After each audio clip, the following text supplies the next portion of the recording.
I'm finally not sick, that's cool. Ooh, God. I feel like I'm talking really fast, and I apologize. It's what I do. I can't think.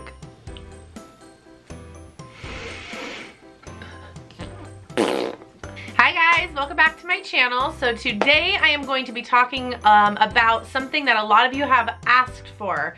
When I posted that video asking you for questions, a lot of you kept asking about interview tips, and I told you that I would be making a whole video just on that. So that's what I'm going to be filming today. So I have written down here my best tips for you in getting your first teaching job, or if you're transferring districts or you're moving, any teaching job that you're going to be applying for. I'm gonna kind of be going in order of how I did it. Now, keep in mind, I only had 2 real interviews, right? And I can only speak for the state that I live in, which is California, as far as the applying process goes. But I'm just gonna kind of walk you through what I did and things that I've learned from mentors and other things along the way. So hopefully something from this video will help you in your process and your journey of getting a teaching job. So if you need any advice as far as interviews go ahead and keep on watching. So like I said, we're gonna kind of go in order. So my first tip is to apply, apply, apply. I was given really good advice to not be too picky in your first year of teaching, and I sort of listened to it and I sort of didn't. I really wanted to be in the district that I currently am now, just for proximity and benefits and pay. So that being said, I was a little bit picky in the district that I wanted to be in, but as far as grade level, other than elementary, I applied to everything because I understood that you just kind of have to get your foot in the door, and then throughout your career, you can shift grade levels and schools and things like that. So my first tip would be just to not be picky. I was terrified at the idea of teaching kindergarten or first grade, but I applied to every kindergarten, every first grade position, anywhere in the district, because the farthest I would have to drive is 20 minutes, and to me that was just kind of like, whatever, I just want a job. So that's my first tip, is to try not to be too picky. And on top of that, if you're open to other districts, definitely apply to as many as you possibly can. Like I said, I was just a little bit, I don't know, I needed to be in this one district, right? And that's probably why I only had 2 interviews, because had I been applying to a lot of other districts, then maybe I would have had a little more extensive interview experience. But I don't know. If you want to apply to more, by all means, just apply, apply, apply to everything that you possibly can.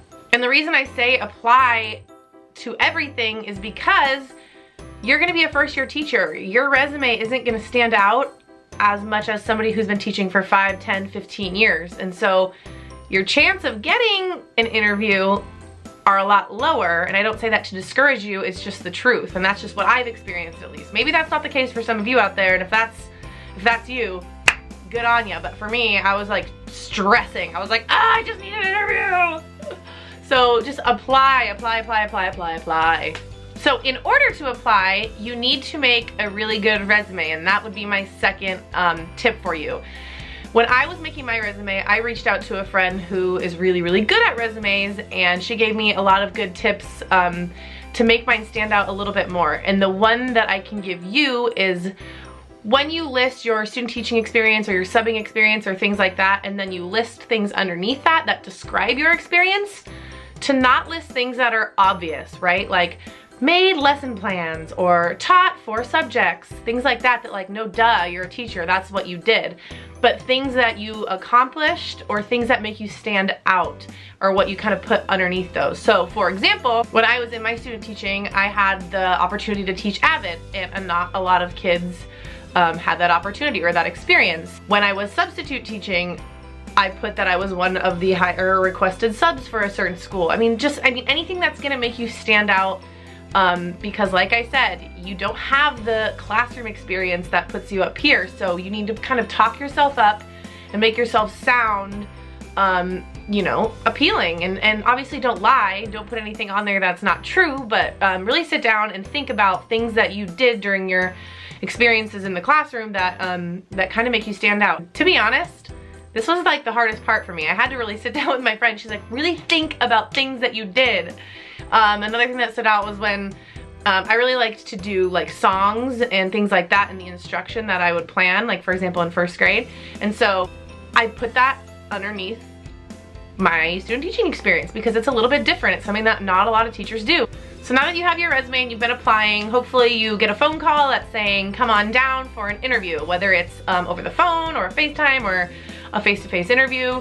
You have an interview, right? So now what? You're freaking out. You're like, I've never done this before. Somebody help me.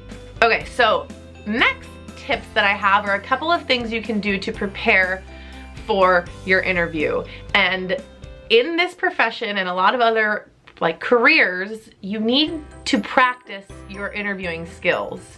Even like, for example, I'm really comfortable talking with people. However, had I not sat down and practiced and looked over questions and answers, I would have frozen up so bad. My first tip would be to Google as many different teaching interview questions as possible and practice your response. This is absolutely imperative to any interview that you go on. This is exactly what I did. I'm not even kidding you. I think I printed off like 50 to 60 questions and I literally typed a response for every single one of them. Practice my responses because saying it out loud is way different than writing it on paper, because I turned over the question and I had to just kind of talk from my head. That sounds really dumb, but you know what I mean. And this is good because when you go through all these different questions, I really didn't feel like there was a curveball that could possibly be thrown. Well, so I thought. We'll talk about that in a second. But I had a lot of ideas on paper and it made actually answering the questions in person that much easier. And I'm not kidding, I literally just Googled like possible teacher interview questions. There was like blogs on it, I watched other YouTubers and I wrote down like any question that could potentially be answered and I practiced. So that's gonna be a tip is to make a list of questions that could be answered and then answer them.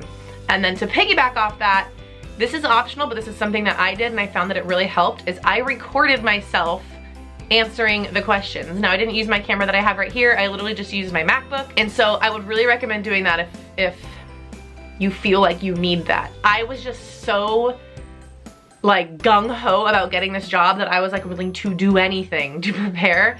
And it was something that really helped because as you watch it back, I realized that I said a ton. It's like a knee-jerk reaction to when you're just trying to think, right? And you're having to think on your feet.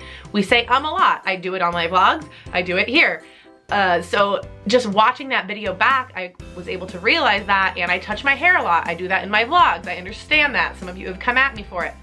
And so being able to watch your mannerisms back on film makes you just a little bit more aware of your presentation. So I would highly recommend doing something like that. The first tip I can give you in the actual interview is to do your homework. I'm 99% sure that most of the schools that are going to be interviewing you have a website, have a school homepage, and there is a ton of information on there. For example, the school that I currently work at, I had no idea when I got the phone call that it was an IB school. I didn't know what IB was, right? So I really had to sit there and read through the school's philosophy and what is IB? What am I going to be doing if I get the job? And sure enough, when I went on my interview, one of the questions was, what do you know about IB? Have you ever heard of it before? And if so, what do you know? Okay, and then that gave me the upper hand because I can say, yeah, I took the time to go to your website and I was really interested because of da-da-da-da-da-da-da, and I know that IB is da-da-da-da-da-da, right? And so doing your homework is huge because I guarantee if a school has anything that stands out to them, which most do, they're gonna ask you about it just to kind of see if you cared enough to take the extra effort to go and actually look on their website and find out about the school that you may or may not be working at. So that's the first tip, is to do your homework. The second tip was something that was told to me, and like I said, I only really did 2 interviews, so I can't really talk directly from experience, but something that one of my mentor teachers said was go on every single interview. Whether it's a job that you want, whether it's in a district that you maybe don't want to be in, go on the interview because it's really, really good practice. And you can start to see the kinds of questions that that interviewers in schools are gonna start asking. It's not the end of the world if they offer you a job and you say no thanks, right? But just that interview, face-to-face experience with a principal and your panel in front of you, like, it's intimidating, I'm not gonna lie. And so to get, you know, some under your belt before you maybe hit the interview that you really, really want would be huge. I wish I would have had that. Like I said, I didn't get a lot of interviews, and so while that advice was given to me, I wish I would have and could have used it, but I couldn't. So I'm gonna share that information with you. And if you do get asked to go on multiple interviews, just go. I mean, it cannot hurt. So this next tip was given to me by one of my mentor teachers when I was student teaching, because when she sat on a panel, she noticed that a first-year teacher did this a lot, and it kind of turned her off. And I'm really glad that she shared this with me, and I'm happy to share it with you. And that advice was that when you're talking about your student teaching experience, talk about it in the first person. Say, I did this, and then I did this. When she interviewed this particular candidate, she noticed that you know, I can't think of the word, the person she was interviewing, the interviewee, kept saying, oh, my mentor teacher did this, or my mentor teacher did this. And it really turned her off, because she was like, yeah, but what did you do? And so that was advice that I really took to heart, and I made sure that when I was answering my questions, even if it was a co-taught lesson or there were some ideas and stuff that were your co-teachers, as long as it's something that you actually truly did, speak in the first person, I did this. Okay, like I said, that was really good advice for me, and it just made me a little bit more aware of the way that you're saying things in your jargon and how it actually impacts somebody's point of view of you. And on the topic of student teaching, another tip that I have is to just be confident. Like, whether you taught for 1.5 years student teaching or 6 weeks or whatever, you have the classroom experience, you've been through the program, you're knowledgeable about teaching practices, and so my advice would just be confident. You know more than you think you know. And it's really intimidating being a new teacher and thinking, oh, I don't know all these things that all these professionals that have been doing it for 30 years know, they're never gonna right? You can talk yourself into a corner, but just be confident, because that can come off to a principal or to your panel. They can genuinely tell if you're terrified and you have no idea what you're talking about, even if you're talking in circles, right? Like, be confident and be excited. We love what we do. That's why we do it. We don't do it for the money, right? Be excited in your interview, because I can promise you that they will be able to feel that from you, and even though you don't have the experience, they will be able to tell that you're excited and you're passionate and you're eager to get going in this profession. Another tip that I have is to have specific examples from your prior teaching to bring up in your responses. Again, this is a feedback that my principal gave me after I got hired, and he said that he really enjoyed about my interview was that when I was asked kind of a broad question, like, how do you motivate your students? I had specific examples of things that I had done or things that I will have or will want to do in my future classroom of ways to motivate them. So having concrete examples is key, because we can all talk basics, you know, forever.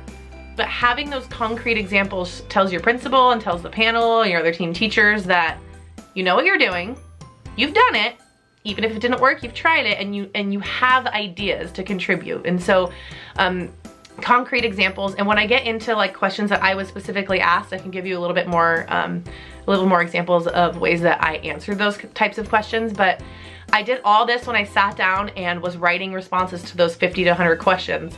Anytime I thought of something that I had previously done or seen my mentor teacher do, I would write it down next to that question. So come time for the interview, when that question was asked, I can say, and this is exactly how I did it. And a lot of times when they ask you, they don't ask for examples, right? And sometimes they do, but not always. And just being able to push that question that much farther, they can tell again that you're excited, you're passionate, and you know what you're doing. So having concrete examples is key. Okay, and the last little bit of advice that I have before I start talking about questions that I was specifically asked is to always have a follow-up question at the end of your interview. I promise you, they will always ask you, and do you have any questions for us? And it just kind of seems like you don't really care, you haven't really thought about it if you go, no, I'm good. This was great, I'm good, right? And so just have a couple prepared, whether it's about money or about their philosophy. What I asked my principal, and I think you could totally use this in any teaching setting, is when you walk into a classroom, like what do you look for in a teacher? He got excited and was telling me all these things, and I'm like, and that's really good, like note-taking when you get hired, because you're gonna, okay, that's what I know that they like to see, I know that's their style, like cool, now I know. And make sure when you ask these questions, it's genuinely something that you care about. because I don't know, people can just tell when you're being genuine and when you're being phony. So that's a really good one to use. Okay, so now I'm gonna give you some examples of questions that I was asked, because if you're taking my advice and you're writing down a bunch of different questions to try and answer, hopefully this will help you as well. I did this when I was writing my list, and so hopefully some of these questions you can add to your list. And the first one is, and every single principal will ask you this, whether it's in a teaching job or a lawyer, I swear to God, I've been asked this all the time, and you probably know what it is, and that is, tell me about yourself. And it's the worst question on earth to answer if you're not prepared. It just is.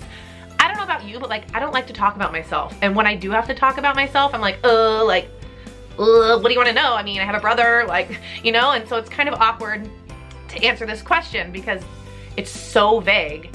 So my advice would be, use this to sell yourself as a teacher.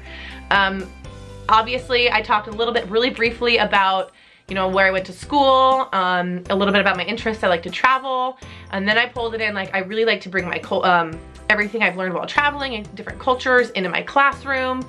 And just, I don't even remember what I said because it's so terrifying, but I had this whole like response written out and I practiced it. Not like scripted, because you don't want to seem like you just memorized your answers, but definitely be prepared to answer that question and try and tailor it in a way that you can sell yourself in the teaching profession, right? Talk about your student teaching experiences, talk about why you're excited to be a teacher, things like that. So yeah, that's definitely something you're gonna be asked, so practice. Another question I was asked, I talked about earlier, and that's, how do you motivate your students? And this was one of the ones that I didn't practice, so it kind of threw me for like a loop. I had to sit and think about it for a second, and I will say, my principal had a list of questions printed and typed out, and they gave me like 2 minutes to look through all the questions, which was awesome because the questions that I knew that I didn't really practice a ton, I had time to really think about it. And I don't know if every principal does that, but mine did, and it was really, really helpful. And so as I was reading through that list, I saw this question, and so I just stopped and I thought for a couple minutes of examples, concrete examples of ways that I motivated my students. So I used my multiplication muscles as an example. I knew the position was going to be 3rd grade, and I knew that multiplication was a 3rd grade standard, and this was an idea that I had already had in my head. So even though I haven't done it yet, it's something that I was planning on implementing had I been given a 3rd grade position. And so that's a good way to motivate your students. Something else that I said was that, and I do do this. There we go again, do. Something that I do is every once in a while, like at the end of every quarter, or when I think my kids need it, is I'll write like really motivating messages on their desks with an Expo marker, and then they come in the next day and they're like, you wrote on our desks, you're crazy, but then they love the message. And so I talked about that in my interview, and just little things that you do to motivate your kids. Another question I was asked was, how do you plan on setting up your ELA block? And luckily this was something that I was prepared for, and I had experience in 1st and 6th grade, and so I knew what I was gonna say, and that included small group, different centers, a whole group block, and things like that. They don't expect you to say, I'm gonna spend 90 minutes and da-da-da-da-da, because you've never done it before, and they know that, but just having some sort of outline of how you're gonna teach different subjects. When are you gonna pull small groups? What are the other kids gonna be doing? Just so they know that you have some kind of plan in place, at least in your mind, or something that you've already done. So yeah, I was prepared for that question, but that is something that I was asked. Another question I was asked was, tell us about an experience you've had with a difficult parent. And I was told to practice for this question by a friend of mine who was asked this on her interview, and I'm so glad that I prepped for it, because a lot of times as student teachers, you don't have a lot of interaction with the parents, and so when I was prepping for it, I had a lot of time to think about, like, okay, whose parents have I actually talked to? And I did have one instance where I had given a 6th grader a lunch detention, and the mom wasn't too happy about it. And I talked about my experience with that, and how my mentor teacher kind of let me take the reins, and I emailed her and I set up a conference, and it was really cool, and I had something to talk about. Like, it was my worst fear to be like, I don't know, like, So that's why that prepping for questions is huge. Another question that was asked, and I can almost guarantee this will be asked no matter where you teach, is how do you implement and utilize assessments, and how do your assessments drive your instruction? I was talking about how I really liked to, use different forms of assessments, not necessarily just paper and pencil, but projects and things like that. And then one of my team teachers goes, but how would you do that in 3rd grade? Because not all of them can read and write to the best of that ability. And I was like, oh shoot, I don't know. But I was honest with her and I said, you know, I can't really think of anything specifically right now on the spot, but it's something that I would be more than happy to really kind of like research or think about further, but it's something that I know I would like to be able to do. So even when you're backed into a corner and you don't know how to respond, at least say like, you know, I don't know exactly at the moment, but I'm more than willing to go the extra step to figure out a way.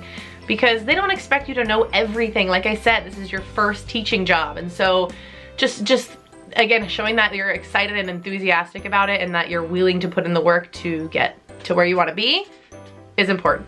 Another question that I promise you will be asked is to talk about your classroom management style. Things that you've used, things that work, things that don't work for you. In some sort of way, you'll be asked to talk about your behavior management style. And for me, my response was I really, and it's true, strongly believe in a positive reinforcement. However, I'm not afraid to set specific consequences, high expectations. Like I said, you've already learned all these things in the program and through your student teaching.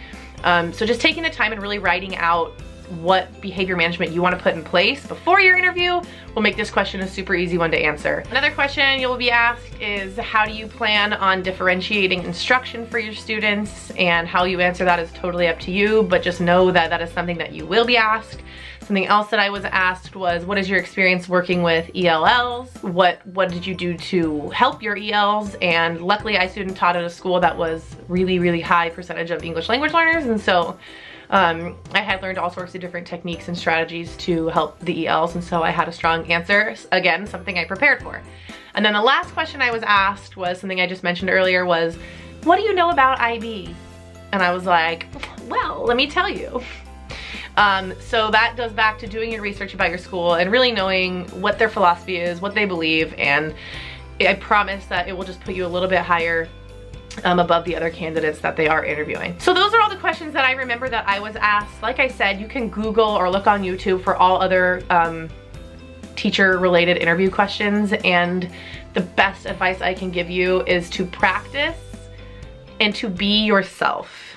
As a human being, I can just genuinely tell when somebody's being sincere and honest and genuine, and that's gonna be more important than nailing every single question. I did leave my specific interview feeling really good, but at the same time, as I was walking out, somebody else was walking in who was a little bit older, and I was like, ugh, they're gonna get the job because they have more experience. And it turns out that that necessarily wasn't the case. And so my principal told me at the end of my interview, we will be contacting you within the week. And then I got a phone call literally 4 hours later with a job offer, and I was like, oh my God, so excited. I was literally like in tears because I got hired on June 26th and school started on August 8th. So that's another little bit of advice, is don't get discouraged. Just be persistent, and I really hope that you get a job. There's a lot more jobs now than there used to be, so stay positive, stay motivated, and you can do it. I believe in you. Okay guys, that's the end of this video. Hopefully I helped you in some way, or I answered some of your questions. If you have any other questions for me that you think I would be able to help you with, go ahead and leave them in the comments below, and I will do my best to respond to you. Also, if you aren't already, make sure you're following me on Instagram. I've been direct messaging with some of you, answering questions there. Something I'm more than happy to do. So I will leave my Instagram handle right here. It's just the same as my YouTube, at Early Adventures on Instagram. And if you haven't subscribed already, go ahead and hit the subscribe button and hit that little bell wherever it is, somewhere on the screen, because that way you get notified every time that I do post a video. Thank you so much for watching. I hope I was helpful in some way, and I hope you're having a great day wherever you are in the world. I will see you soon. Bye.